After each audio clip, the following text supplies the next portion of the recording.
Hello, welcome back to our PLSQL tutorial. In this tutorial, we are going to extend our discussion on VRA, try to see where VRA fails, and then if there is a better way of resolving what VRA cannot solve. In this particular example, I have created type VRA type ABC, which can contain maximum 10 elements. Alright, then I am declaring a cursor. I am selecting employee number from EMP table. Then I am creating a VRA called V underscore EMP, which is of ABC type. So what essentially I am doing at line number 8, I basically I initialize the VRA called V underscore EMP, and now inside the cursor for loop I am reading one employee number from the EMP table. I am extending my V underscore EMP and assigning the employee number from database to the element. So what happens if this query is going to fetch more than 10 rows? That means if it is going to fetch more than 10 rows, then this for loop is going to be going to loop more than 10 times. Therefore I am trying to extend V underscore EMP more than 10. If I am trying to do that, this is going to fail. The reason that the VRA maximum size can go up to 10. We cannot extend beyond 10.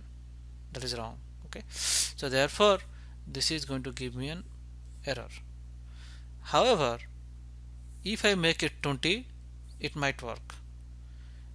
But I do not want to make the size of the array static, or size of the array should not be determined at the design time, because we might have in an employee table we might have 10,000 rows.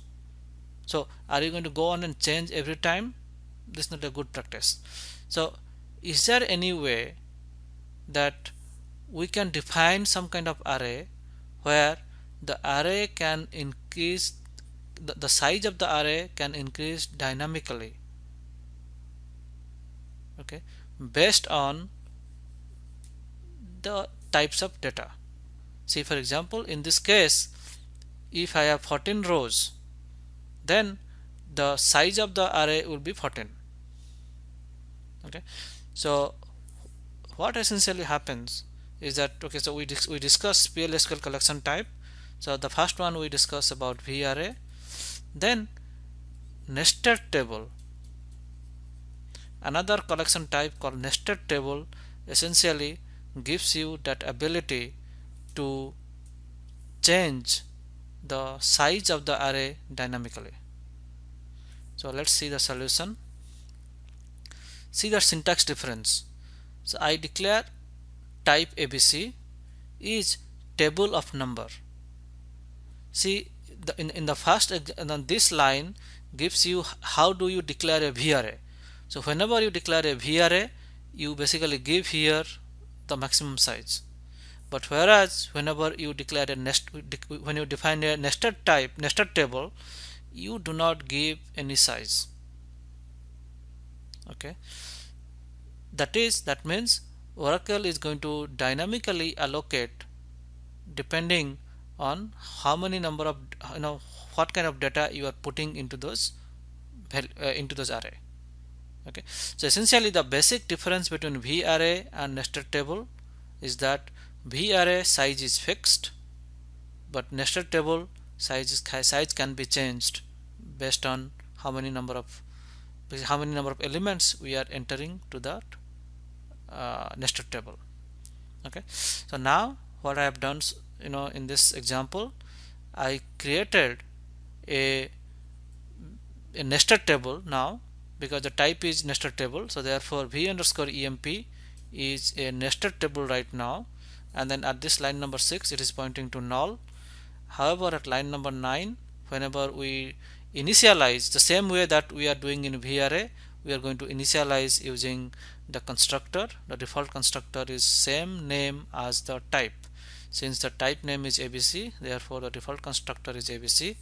Therefore v underscore emp now pointing to some kind of array, where I will do an extension and I will put the employee number. So first time whenever this for loop loops for the first time, so let's say employee number 100 comes into this thing.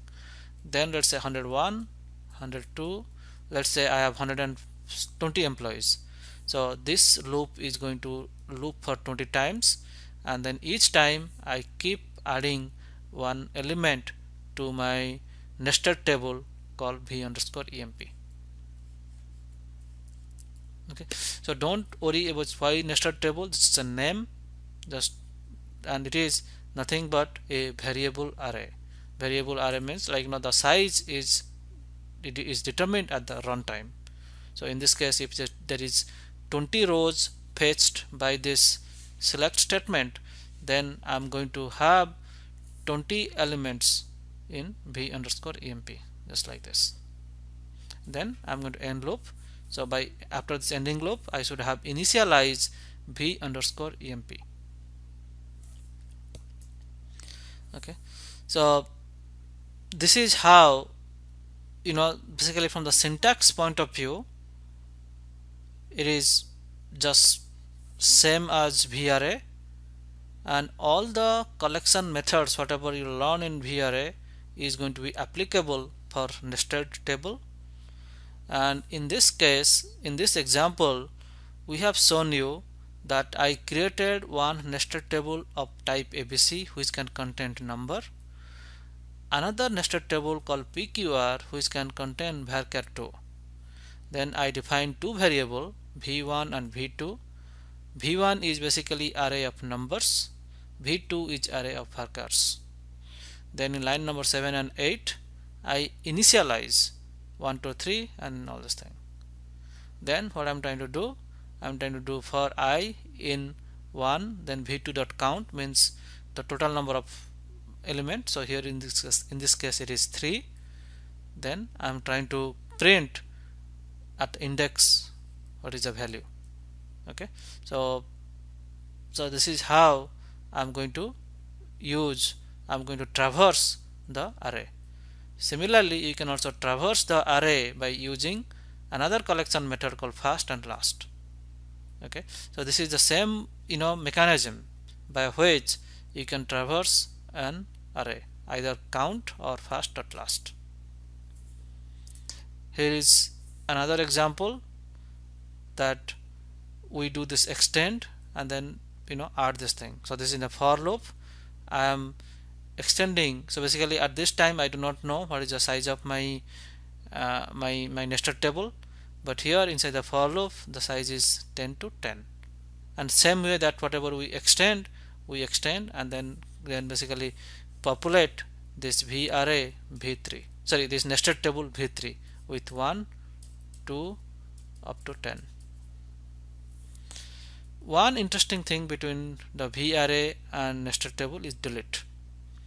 So here what we have done, one is nested table ABC, and then PQR is v array. Then v1 is basically a nested table, v2 is a v array. So in line number 8, what we have done, we have create v1. Since v1 is a nested table, so therefore this is 1, 2 and 3, whereas v2 is v array, so therefore the size is 10.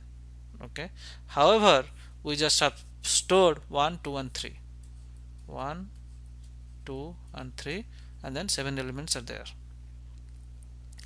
Then if I do v1 delete 1, yes, I can delete. Okay, so since nested table, we can delete a nested table, and then if I delete this v1, so this is basically null. But if I give v2 dot delete 1, it will give me an error, because you cannot delete a the first element. You can delete from the last in case of v array, but you cannot delete a first element or a middle element in v array. Okay, so that is going to give you an this statement is going to give you an error. However, if you do v2 dot trim 1, then what you can done, it will trim the last element, last one element. That means this 3 is gone. This is possible. Okay, so here is a pictorial thing about whatever we talked. In case of VRA or array of integers, this thing is fixed bound, fixed upper bound, whereas in case of nested table, this is unbounded. In nested table, whenever you can delete, after a delete, what you do, you just leave it like that. Okay, so what this is called, this is no more densed. So this is basically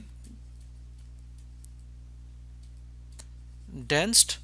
This can be like, if you do a lot of delete, it can become really sparse. Okay, so this is the another difference between this VRA and nested table.